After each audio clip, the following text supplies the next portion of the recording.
Hi friends, it's Anne here, and today's video is my review of the L'Oreal Infallible 24-Hour Fresh Wear Foundation. No, this is not the powder foundation that seems to be super popular right now, I think because of TikTok. I'm not really sure, I don't have TikTok. This is obviously the liquid foundation. It's not new, so this review is not like reviewing a new product. To give you a bit of background, the reason why I decided to review this product is I already had one and I bought a second one. So I already had one. This is in the shade 435 Rose Vanilla. And when I was testing the Milk Hydro Grip Primer, I was like, man, this used to be, at least I thought it was one of my favorite foundations. You probably can't see, but it's about halfway done. Like, this bottle is halfway done. I've used half of it. And then when I was filming that video, I was looking in the camera, like reviewing the footage, and I was like, man, that foundation doesn't look as good as I thought it did. So at the time I thought maybe it's the shade. This shade is a little deep for me. It's better for summertime. So I picked up a different shade. This is in the shade 415 Rose Ivory. So just to give you a bit of background, the reason why I picked the rose shades is I have cool undertones. Sometimes I think I have neutral undertones, but I'm pretty much cool undertone, and I'm somewhere in the like light range. Not too much in the fair, not too much in the medium, but like I'm right sort of in that middle of the light range. So let's just talk a little bit about the product at first. So in Canada, on the Shoppers Drug Mart website, this product retails for $21.99. In my local store, it retails for $23.99 Canadian, which is, yes, really, really expensive. Also on the Shoppers Drug Mart website, there's 30 shades that are available. Shoppers Drug Mart, your shades are not in order of the colors. Why? Why you do that? Makes it kind of really complicated to try and figure out what shade you might want to pick. Anyway, because you kind of have to like bounce all over the place. Anyway, I was quite dismayed when I looked this up on the US site on Ulta, and it's $14.99. So we're kind of getting ripped off a little bit on this product. So my advice to you in Canada, if you purchase this, ensure to wait for a sale because retail price is way too expensive. Also, on Ulta, there are 40 shades available. Like, what the heck? Not only are we getting shafted on the price, we're also getting shafted on the shade selection. Not cool, L'Oreal. Or maybe Shoppers Drug Mart. I don't know. I don't know who to point the finger at. Maybe I point the finger at both of you.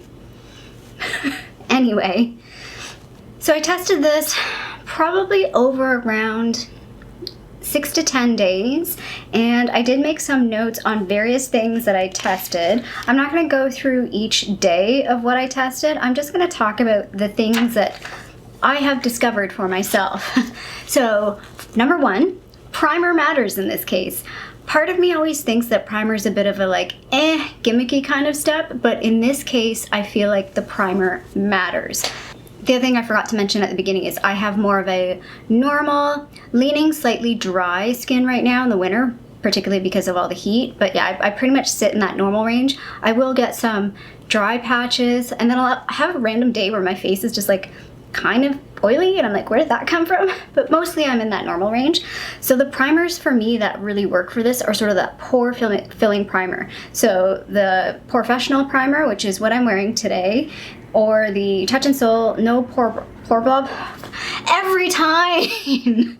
No Problem Primer. Why? Every time I can't say this. Anyway, actually quite liked this with the foundation. I was quite surprised that this made a difference as well, because this is a bit thinner than the Professional. Actually, I'll do a close-up of what my face looks like today. I am wearing the 415, just the 415, with the Professional, and I was pretty generous with this. For me, it makes a difference.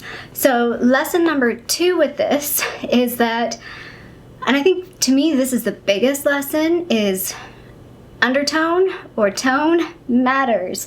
So even though this is a lighter shade, 415, compared to 413, it leans a little more neutral compared to the Rose Vanilla, which is definitely a little bit more pink toned. At least for me, it's a little bit more pink toned. So if I'm not using a very good primer, what happens to me is the foundation will kind of settle into like all the divots. Like I feel like my face looks like a golf ball or like an orange, and the foundation sort of sits in the divots. And if the undertone isn't right, it's way more visible. I'll try and put a picture up of what this looks like, because when I did that, I was like, oh, I do not like this foundation at all. And that was one of the early tests that I did before I decided to try it with a primer that actually worked. And yeah, I really did not like the way this looked. With no primer, it looks terrible. With a glowy primer, it does not look good. I will say that the finish of this is a bit more of a natural finish, leaning maybe slightly matte. And again, I say slightly matte because, again, my face is maybe normal to dry. So on the days where my skin felt really dry, this looked like dry, like it sort of emphasized that dryness. It emphasized the wrinkles. Also, I should add, I am 40 years old, so I'm definitely leaning into the mature skin area. So texture on my face is definitely, my face is not smooth. It's not plump and supple.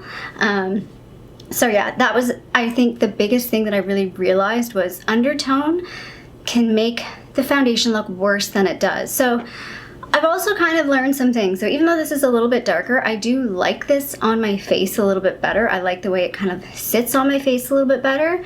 However, I feel like my neck leans a bit more neutral compared to my face. So this does match my neck really well, even though this has a bit more of a neutral, I don't want to say yellow because I'm so cool toned. It's probably more neutral than yellow toned, but this appears a bit more yellow toned on my skin because I have cool undertone. Like, it still blows my mind at how different a foundation can look on you depending on what your undertone is. Case in point, I had a friend that I was doing some makeup for, and I thought we had similar coloring. Like, she's blue-eyed, brown-haired, pale. She's paler than I am, actually.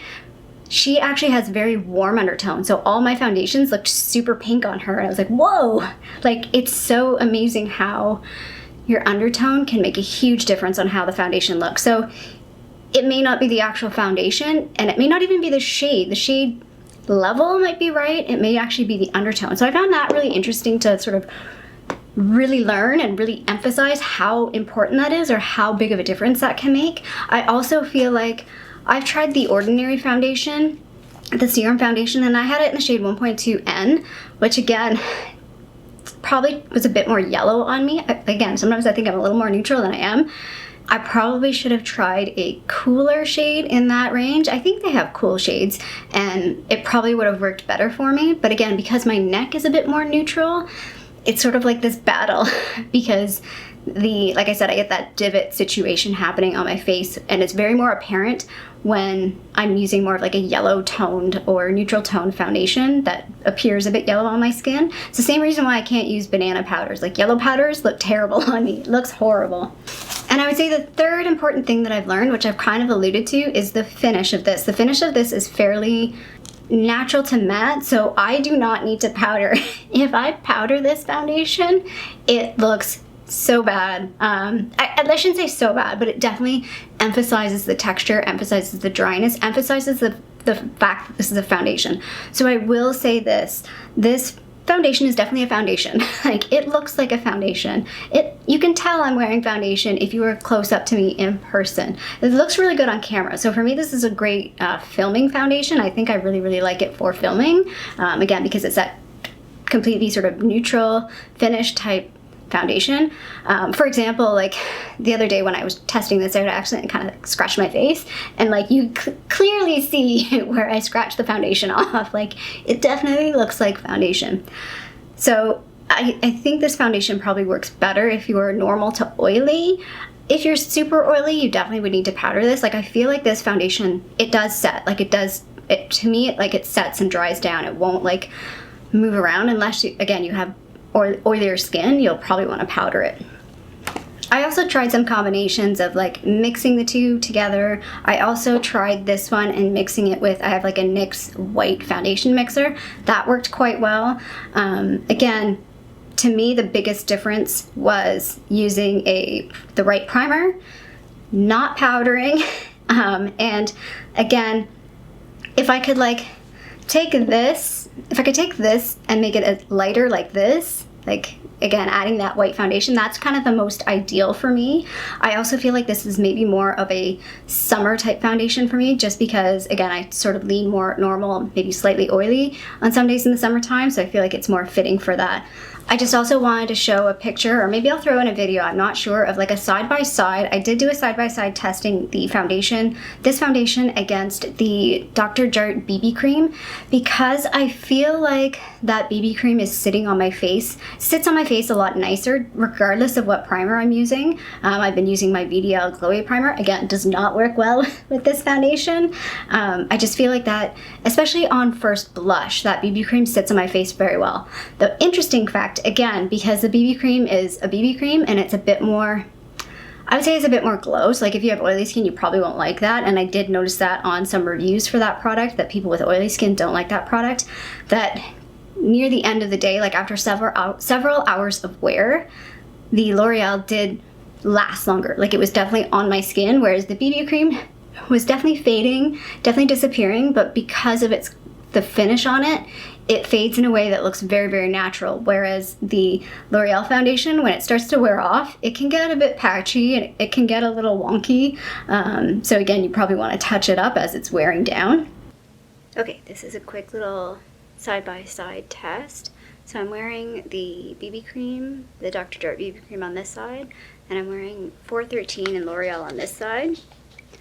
I don't know how obvious it will be on camera, so I'm just going to kind of talk through some things.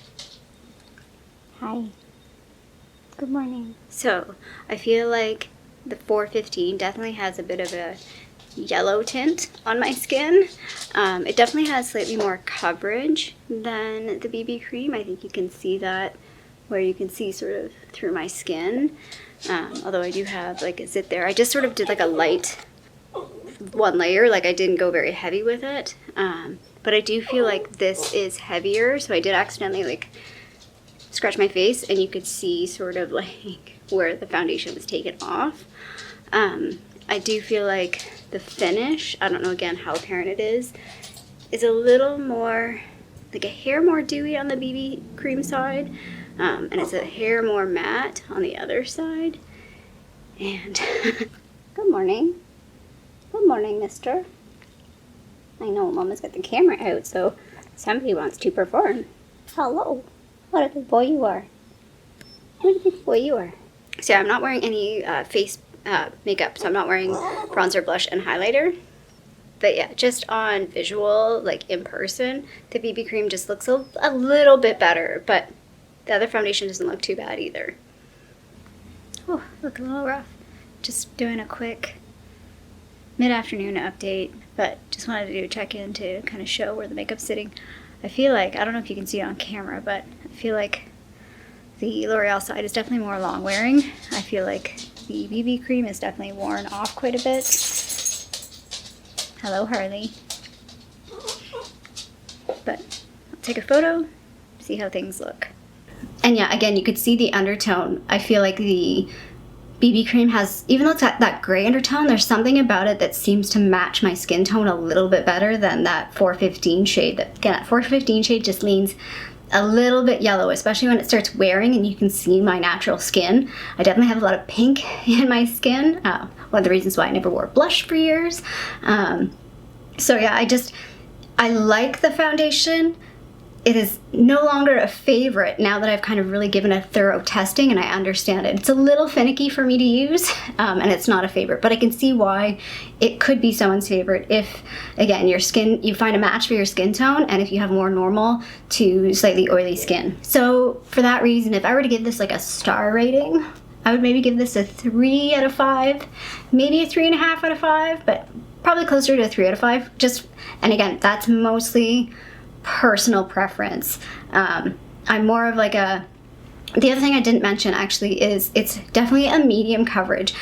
I find, at least on my skin tone or my skin type, it's really hard to build this up. If I start building it up, it starts getting drier and starts like really settling into the lines and divots and stuff on my face, and it doesn't look good. I don't know if you have a smoother skin type, you might be able to build this up a little bit more, but to me it's definitely like light. You can make it light, you can go pretty sheer with it, but it's definitely more like a medium coverage type foundation. Anyway, I hope this little review was helpful. Again, I think this is a good all-arounder foundation. It's a good one to try out. If you have really dry skin, I would just stay away from it. Just don't go there. There's probably better foundations for you. But if you have like normal to oily skin, I think this is definitely a foundation that you might like. And again, if you're in Canada, wait for it to go on sale because it's way too expensive. If you like this video, feel free to give it a little thumbs up down below. And if you haven't already, please subscribe to my tiny little channel here in Toronto, Canada. I hope you're doing well, and I'll see you sometime soon. Bye.